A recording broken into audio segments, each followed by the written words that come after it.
Welcome back to The Health Perspective. Today I'm joined again by psychologist Dr Ilan BenZion, and we are breaking down relationship advice clichés, the commonest relationship advice clichés that I have managed to find online. You ready, Ilan? There'll be plenty of them, I'm sure. Here we go. Okay. Never go to bed angry. Is this true or false? Well, what's your thoughts about it as a psychologist? What are my thoughts about it? I think, unfortunately, as a true psychologist, I'm going to slightly sit on the fence here. I think that I don't think that every conversation needs to be had before bed. Okay. Like before going to sleep. I think there are some conversations that it's good to think about, but maybe before bed there's like that, let's talk about it in the morning type thing. So you're not going to bed like on opposite sides of the bed, facing the other way, hating each other before you fall asleep for the night. So put a place marker on it. Say we're both angry. Maybe we should deal with this in the morning. Exactly. Just so that you know it's been acknowledged, it's been chatted about, and there's something is going to be dealt with in the future, right? So I don't think you need to go to bed like, I'm so pleased we had this conversation, everything's great now. Yeah. But like, you can come back to it another time, and I think that's probably good enough. Okay, ready. Number 2, if they really loved you, they just know. Oh gosh, I don't even know what that means. They would just know. I mean, I don't know how that's even possible. You know, what percentage of someone do we see, even our most closest loved ones, right? Like we see the most percentage of them than anyone else in the world, but still so much hidden. It's like an iceberg, right? Like you see what's there and there's a huge amount underneath. Yeah.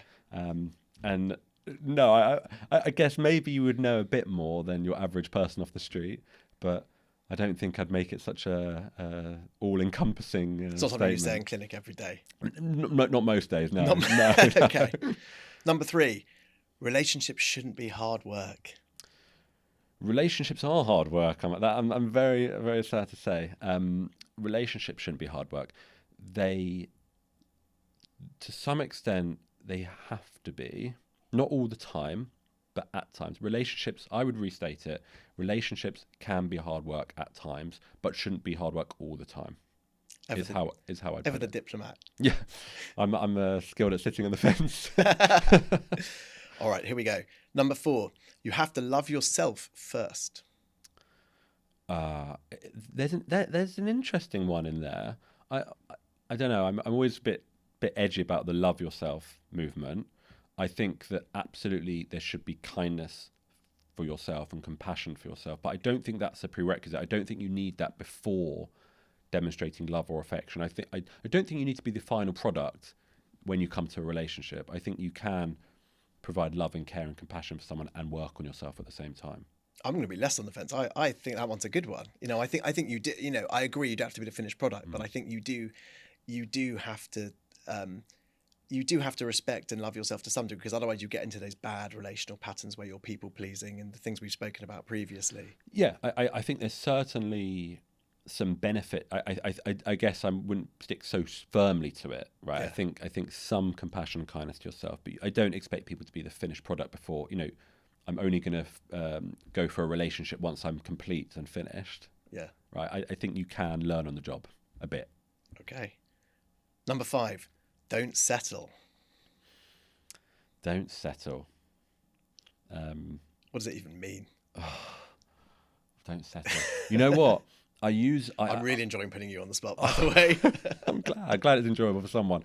I use my bag of balls metaphor for this often, right? I say to people, for any partner you have, you take 10. There are 100 balls in a bag. 50 are really nice things, and 50 are not terrible things, but not so good things. Every time you meet a partner, you take 5 good ones and 5 not so good ones, right? And if you don't like the not so good ones, you put them back in and you take another 10, right?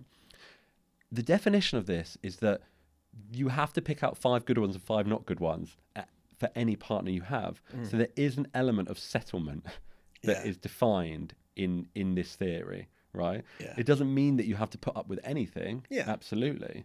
But there's a compromise between finding what you want and need, but accepting that perfection, it doesn't really exist, unfortunately. Okay. Less on the fence this time. I gave an honest answer. There you go. All right. Number 6, Time heals everything. No, false.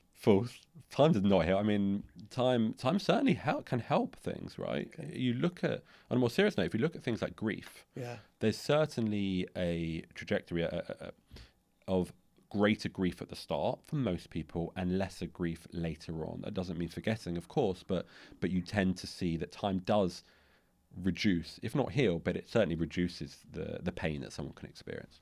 Okay. Number 7. Happy wife, happy life. Yeah, I thought that one might be coming. I hope there's a comparable for the other side of the relationship, whatever that might be. But sure, if both people are saying that in the relationship, then why not, right? Probably a bit too general, isn't it? A little, yeah, a little perhaps. Okay. Number 8. Opposites attract.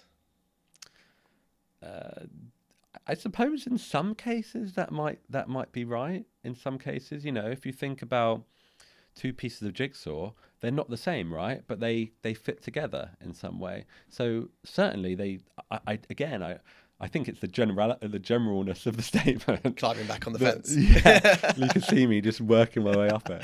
I think it can be true. Absolutely, yeah.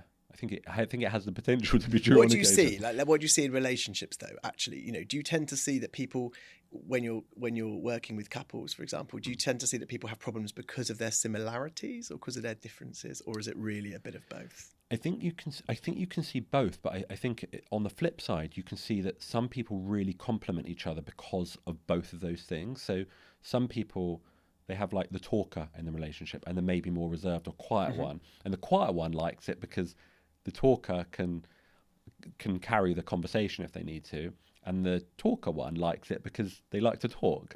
So in that case, opposites can really work. Whereas if you have two talkers, then they're almost fighting for attention and fighting for the stage, and that can cause problems. So opposites, it can work really nicely. It can work in any way. It's just about, of course, identifying what these differences are and trying to make them work together so that they don't become a problem. Okay. Number 9, love conquers all. Oh, that's an interesting one. I haven't got a... I was first of all, I thought yes, and I was like, maybe no. But I think there's probably some element of truth. I'm not going to go as far as say it's true, but I think if you look at what love can overcome, just by pure love, people can overcome all sorts of difficulties and all sorts of problems just because of how much they love someone or something. So I think it depends what we call love, because my initial reaction to that was, what is ridiculous? But actually, when you think about love as a more general concept and our ability to relate to people and our ability to maintain standards of communication with someone, even in really difficult circumstances, probably there is an element of truth to it. So, regardless of the difficulties we have, and I see this with my patients, if someone has got a child with a severe illness or a partner with a severe illness, or they're going through relationship difficulties, love, or the idea that kind of, I just feel amazing about this person, or I buy them flowers every day. I'm not talking about that kind of love, but I guess if we're talking about the kind of love where actually there's that long-standing respect, there's that long-standing kind of adoration, there's the long-standing understanding, that there's certain ways that I won't speak to this person. Maybe that's actually, there is an element of truth to it. Yeah, it's showing up for that person consistently. And you see it often in one of the most powerful ways you see it is in parenting, right? The child may make your life a nightmare at moments, but they're your child. Yeah. And you will always love them to some extent, whatever they do, right? Yeah. It may not feel like that always, but that love will conquer whatever it is they do and whoever they are as a person, because they're your child and they obviously mean so much to you. Last one. You complete me. Oh, well, yeah, I mean, I was thinking about jigsaw before. It's an interesting one, isn't it? Because is it not a bit harmful to look for your completion in someone else? Or I don't think, it's the statement is the problem, right? You complete me. You certainly add something to me, but complete is almost like I would be nothing without you. Yeah. And then if you think about, oh, this relationship now hasn't worked, then what are you? What are you left with, right? So certainly another person can certainly add a huge amount to your life, but the idea that they complete you or you complete me or whatever it is, it puts a huge amount of pressure, and also it takes away what you provide and what you are as an individual independent person. So certainly add. I wouldn't go as strong as complete. Great. Thank you so much, Ilan. You're welcome. Thank you for watching The Health Perspective. And if you like these kinds of real conversations about health and well-being, then make sure you hit subscribe and drop a comment and like the video as well. See you next time.